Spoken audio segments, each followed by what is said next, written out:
J'avais 18 ans lorsque mes parents sont partis pour un voyage d'anniversaire d'1 semaine. Ma sœur avait déjà quitté la maison à ce moment-là, donc je devais garder la maison.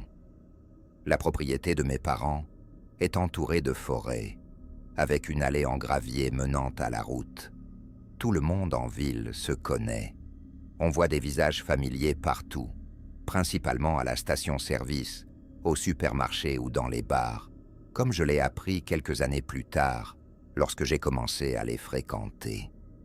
En parlant de station-service, cette histoire commence un jour pendant l'absence de mes parents. J'étais à une station-service pour faire le plein lorsqu'une Jeep Cherokee noire s'est garée à la pompe à côté de la mienne. Un homme avec une barbe au menton est sorti, m'a salué et a commencé à faire le plein. Dans cette ville, c'était normal que des étrangers se saluent ainsi. Il a verrouillé sa pompe et s'est ensuite dirigé vers moi, me demandant « Excusez-moi, savez-vous comment rejoindre l'autoroute à partir d'ici ?» Je l'ai aidé du mieux que je pouvais. Il a sorti un carnet et a noté les directions que je lui ai données. C'était très étrange qu'il ne le fasse pas simplement sur son téléphone, comme tout le monde. Il m'a remercié et m'a demandé si j'étais de la région. J'ai répondu « Oui, j'ai grandi ici ». Il a dit qu'il n'était pas d'ici, mais il n'a pas précisé d'où il venait. Puis il est retourné à sa voiture et a rangé la pompe. Ensuite, il m'a demandé mon nom en disant « Enchanté de vous rencontrer ». J'ai répondu « Je m'appelle Kate ». Il a dit « Quel joli nom » et est monté dans sa voiture. En montant dans ma voiture, je suis parti la première et j'ai tourné à gauche pour rentrer chez moi. Il ne m'a fallu que quelques minutes pour atteindre notre allée. J'ai ralenti, mis mon clignotant et j'ai tourné à droite sur la propriété. À ce moment-là, j'ai remarqué que la voiture derrière moi était la même Jeep Cherokee noire. Il est passé devant moi lorsque je suis entré dans notre allée. Il roulait dans la direction opposée à celle que je lui avais indiquée pour rejoindre l'autoroute. En passant devant moi, il n'a pas ralenti ou quoi que ce soit, donc il semblait qu'il avait juste oublié les directions que je lui avais données et prenait la mauvaise route. Je suis rentré à l'intérieur et j'ai passé le reste de la journée à faire ce que j'avais à faire.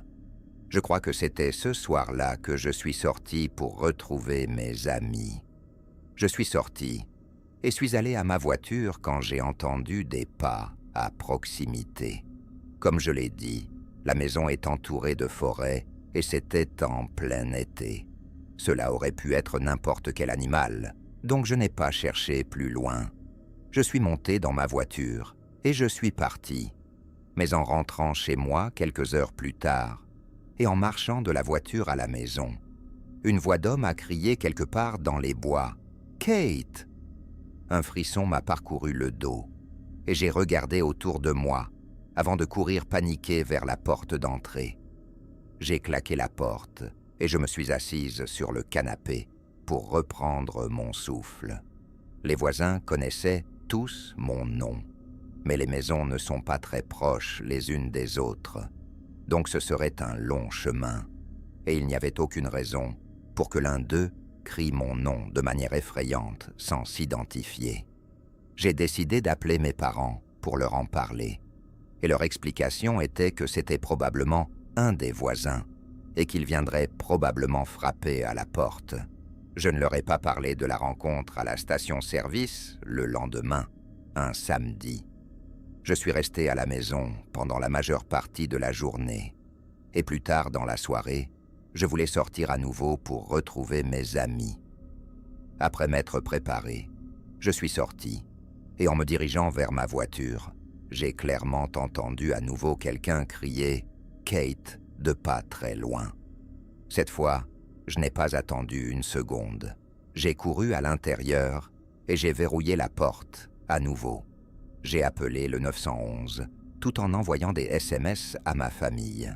Après que 2 policiers soient venus à la maison, ils ont fouillé la propriété avec leurs lampes de poche et m'ont ensuite dit de rappeler si cela continuait. Je ne me sentais pas beaucoup mieux après ça. Il n'avait pas vraiment fait grand-chose. J'ai évité de sortir jusqu'au lendemain, quand je devais aller travailler. J'étais serveuse dans un restaurant à proximité. Je travaillais une fermeture. J'ai quitté la maison en plein jour et j'étais paranoïaque à l'idée d'entendre à nouveau cette voix. Heureusement, je ne l'ai pas entendue. Peut-être que la voiture de police les avait enfin dissuadés. Après de longues heures de travail, j'étais prête à rentrer chez moi et à m'effondrer dans mon lit. J'ai conduit jusqu'à la propriété, garé ma voiture devant la maison et suis allé jusqu'à la porte d'entrée. Je me suis arrêté quand j'ai de nouveau entendu des pas. Cependant, cette fois, ce n'étaient pas des pas d'animal. Je me suis arrêté une seconde sur le porche et j'ai attendu. Puis cette voix familière a crié à nouveau « Kate, n'appelle plus la police, ma belle !» J'ai crié « Tu as besoin d'aide, tu es malade !» Et je suis rentré dans la maison. J'ai appelé la police à nouveau et les policiers sont revenus, ont fouillé la propriété une fois de plus et sont repartis. Mes parents m'ont dit de passer la nuit chez une amie. J'étais totalement d'accord. Ils rentreraient le lendemain soir, donc je me sentirais beaucoup plus en sécurité une fois qu'ils seraient là. Mon ami Alex m'a dit que je pouvais passer la nuit chez elle, alors j'ai fait mes affaires et j'étais prête à partir. J'ai d'abord regardé par les fenêtres pour m'assurer que la voie était libre. Puis je suis sorti, j'ai verrouillé la porte aussi vite que possible et j'ai couru à ma voiture. Quand j'ai tourné la clé dans le contact, j'ai entendu quelque chose juste à gauche de la porte du conducteur. Un homme portant un masque facial était là et essayait d'ouvrir la porte. Je ne pouvais même pas crier. J'avais l'impression d'étouffer. Quand j'ai mis la voiture en marche, il a commencé à frapper le verre avec son coude. J'ai tourné ma voiture sur l'herbe et j'ai dévalé l'allée, tourné à droite sur la route et ne me suis pas arrêté jusqu'à ce que j'arrive chez Alex. J'ai pleuré hystériquement tout le long du trajet, tout en ayant Alex et son père au téléphone. Il m'a dit qu'il serait venu me chercher s'il avait su ce qui se passait. Nous avons appelé la police ensemble, une troisième fois. Quelques policiers se sont rendus chez mes parents pour fouiller à nouveau et s'assurer qu'aucune fenêtre n'était brisée ou autre. Un policier est venu chez Alex, où j'ai donné ma description de ce qui s'était passé. C'était probablement la plus grande action que ces policiers avaient vue depuis longtemps dans cette ville tranquille. Heureusement, mes parents sont rentrés le lendemain et je me suis senti de nouveau en sécurité chez moi. Je suis convaincu que l'homme de la station-service m'a intentionnellement suivi chez moi et a exploré la propriété, constatant que j'étais seul et pour une raison quelconque, à jouer avec moi, jusqu'à ce qu'il essaie réellement de me prendre. Je n'aurais pas dû donner mon vrai nom et j'aurais dû faire plus attention à mon environnement et réaliser qu'il me suivait ce jour-là en voiture. Certaines personnes sont folles et ont beaucoup trop de temps libre. J'ai grandi dans une région rurale du Michigan. Il n'y avait pas grand-chose à faire là-bas. Si tu aimes regarder des arbres et des champs et passer beaucoup de temps seul, cet endroit serait parfait pour toi. Je suis parti dès que j'ai eu une voiture et assez d'argent pour déménager. Je ne déteste pas la nature, mais je préfère de loin la proximité d'une grande ville. Mes parents ne possèdent non plus cette propriété. Ils l'ont vendue il y a 5 ans. Pour la décrire, c'était un terrain de 3 hectares.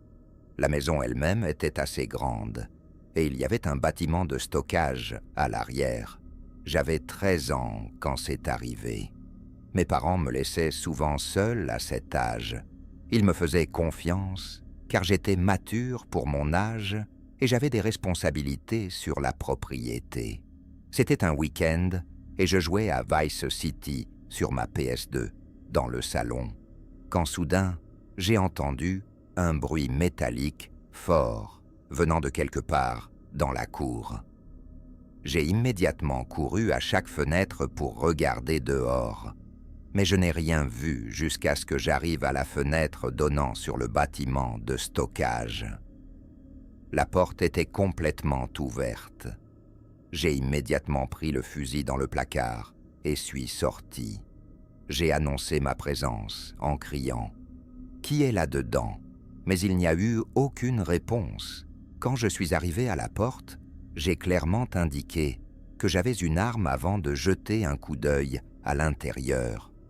Il y avait beaucoup de choses à l'intérieur, allant de la tondeuse autoportée au quad et une multitude de petits outils de jardinage. Quelqu'un aurait pu se cacher derrière tout ce matériel. Même en étant enfant, je ne me faisais pas facilement peur, mais à ce moment-là, je me sentais très mal à l'aise. Alors j'ai fermé la porte du bâtiment et je suis retourné à la maison. J'ai verrouillé la porte et je suis resté longtemps à la fenêtre, observant le bâtiment de stockage, m'attendant à ce que la porte s'ouvre à nouveau à tout moment. Cette porte était lourde et ne pouvait pas s'ouvrir toute seule. C'était un fait que quelqu'un l'avait ouverte. Je ne savais pas si cette personne était encore à l'intérieur du bâtiment. J'ai décidé d'appeler mon père pour lui demander son avis. Je suis allé dans la cuisine pour prendre le téléphone fixe et j'ai appelé le portable de mon père. Il n'a pas répondu, alors j'ai laissé un message vocal. C'était courant à l'époque, car les SMS n'étaient pas encore populaires.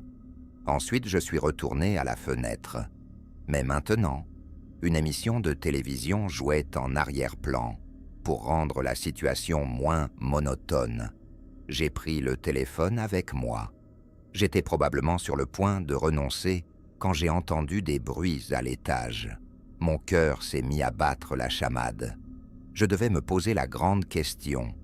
Est-ce que je me l'imagine ou est-ce que quelqu'un est vraiment ici? J'avais une mentalité de chien de garde. Même si je n'aimais pas cet endroit, je le considérais comme le mien, celui de ma famille. Je devais le protéger, mais j'étais dépassé. J'ai de nouveau pris le fusil et suis monté à l'étage sans dire un mot. Crier n'aurait fait que laisser un potentiel intrus savoir que je l'avais entendu. J'ai atteint le sommet des escaliers et allumé la lumière du couloir. Il y avait 5 portes à ouvrir, toutes fermées. 4 menaient à des chambres, une à la salle de bain. Chaque porte avait un assez grand espace en dessous, qui permettait de voir en dessous. Le grincement que j'avais entendu venait du côté de la maison où se trouvait la chambre de mes parents. Alors je me suis agenouillé et j'ai regardé par l'espace sous la porte et j'ai vu 2 pieds nus tournés vers l'autre côté de la porte. Mon estomac s'est noué. La réalité de la situation est devenue beaucoup plus palpable et j'ai réalisé que je n'étais pas prêt à menacer quelqu'un ou, Dieu m'en garde, à tirer sur quelqu'un. Je me suis relevé et suis descendu rapidement les escaliers et me suis caché dans la salle de bain pour appeler mon père. Il n'a toujours pas répondu. J'ai laissé un autre message vocal et j'ai ensuite appelé sans arrêt. Il n'a jamais répondu. Il avait dû laisser son téléphone quelque part. Finalement, j'ai appelé le 911, comme j'aurais dû le faire immédiatement, et j'ai chuchoté toute l'histoire au téléphone. On m'a dit de rester dans la salle de bain et de ne pas dire un mot. J'ai entendu des pas descendre les escaliers et se diriger vers la porte de la salle de bain, comme si la personne savait que j'étais allé directement dans la salle de bain. Les pas se sont arrêtés devant la porte, et après une courte pause, une voix grave a dit « Qu'est-ce qui se passe, petit ?» Je me souviens encore exactement de la voix et de ces mots. Si j'entendais cette voix aujourd'hui, je la reconnaîtrais immédiatement. J'étais terrifié au point de presque pleurer. J'ai désobéi à l'opérateur et j'ai parlé. J'ai dit fort et clairement Je suis au téléphone avec la police et j'ai une arme. J'ai mis l'opérateur en haut-parleur pendant qu'elle me demandait si tout allait bien. L'homme a essayé d'ouvrir la porte et quand il a réalisé qu'elle était verrouillée, j'ai entendu ses pas s'éloigner. J'ai entendu les pas se fondre et puis le bruit d'une porte qui claque. C'était le bruit de la porte arrière, j'en suis sûr. J'ai poussé un soupir de soulagement. À partir de ce moment-là, j'ai attendu l'arrivée de la police. Quand ils sont arrivés, j'ai ressenti comme un poids d'une tonne qui se soulevait de mes épaules. Après une inspection minutieuse de la maison, à l'intérieur et à l'extérieur, confirmant que l'homme était parti, ils m'ont demandé si je pouvais passer la nuit ailleurs, et j'ai répondu « oui ». Chez mon oncle. Nous avons contacté mon oncle, qui est venu parler à la police, puis il m'a emmené chez lui. Ce qui me tourmente le plus, c'est que c'était de ma faute. J'aurais pu empêcher cela. Je n'avais pas verrouillé la porte quand je suis allé au bâtiment de stockage pour vérifier. Apparemment, c'est à ce moment-là que l'homme est entré dans la maison. Même avec un fusil à la main, je ne me sentais pas du tout en sécurité. C'était vraiment l'expérience la plus terrifiante de ma vie.